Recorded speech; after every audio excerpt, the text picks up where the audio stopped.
Let's work our way across. Let's go to this gentleman right in the middle in the back. So everybody knows, I'm just going to keep sweeping around.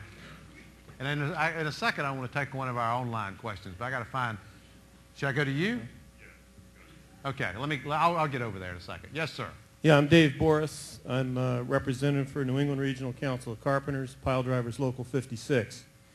And every day in the building trades, we are an organization essentially gatekeepers to the middle class for the working poor. People get their way into the building trades and can work their way up.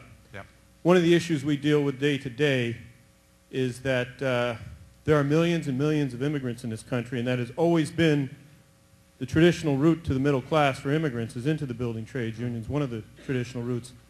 Our members are dealing with every day competition from people who are under the radar, working for cash, and standards we've worked over 100 years to build, working condition standards, wages, benefit systems, are being eroded.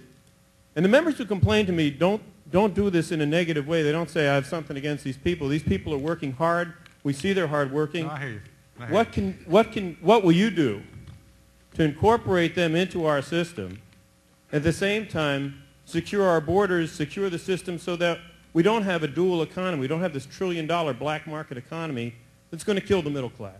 Well, let me say to you first, I hope we can think about what we can do and not just what I can do. That's been sort of the whole point I've been trying to make today.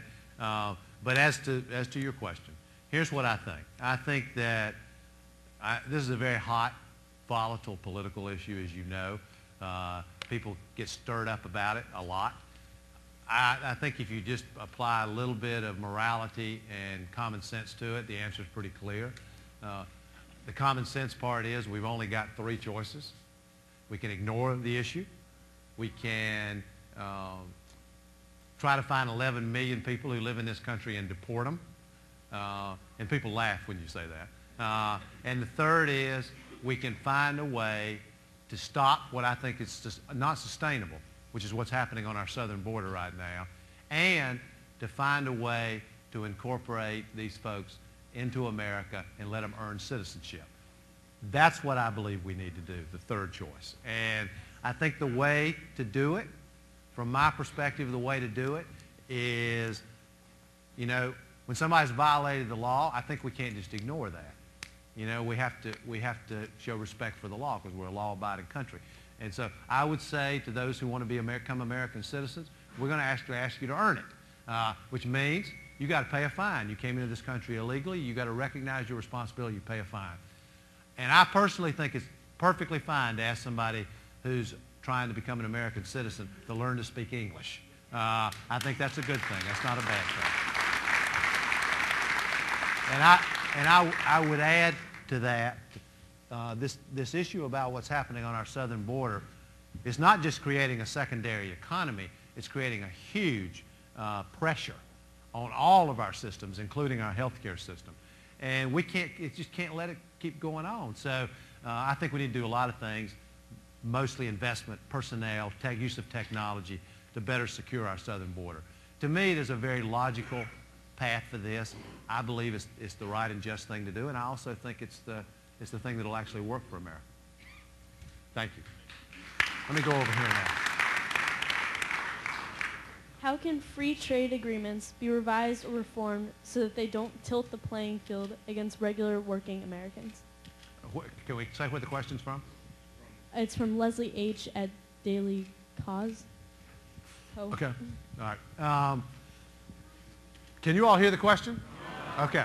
Question was, how can we change our trade agreements so they don't tilt the playing field against ordinary working Americans? That's pretty close, I think. Is that about right? The answer to that, I think, is that, you know, we live in a world today where what we do is directly affected by what's happening in other parts of the world.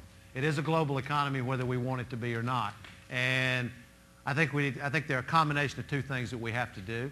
One is we have to be smart and creative and innovative, which means we're always pushing the edge. We're always the great innovators in the world. We're investing in science and math and technology. I was in China just a few weeks ago, and China is going to become, in the not-too-distant future, the largest English-speaking nation on the planet. And it's a fairly remarkable thing if you think about it. It's because they're requiring all their kids to learn to speak English. And I've forgotten the exact percentage, but about half of their kids, or maybe even more, major in science or math. And so if we want America to compete, we're going to have to do the same kind of thing in our education. Now, I also believe, specific to the question that was asked, that our trade agreements need real standards in them, which means we have labor standards and environmental standards. I think the standards need to be such that the people we're entering into the agreements with can meet the standards. I mean, because if you don't, if you set standards too high, it's basically just a ruse to avoid trading. And it won't work. It won't work for us, and it won't work for the rest of the world. So we need meaningful labor and environmental standards. You know, nobody should be able, no multinational corporation should be able to leave America and go somewhere else and hire children to do their work. Those are the kind of things we can just put a stop to, and I think we can put a stop to. Now, let's see. How about, let me go right here in the middle. Yes, sir.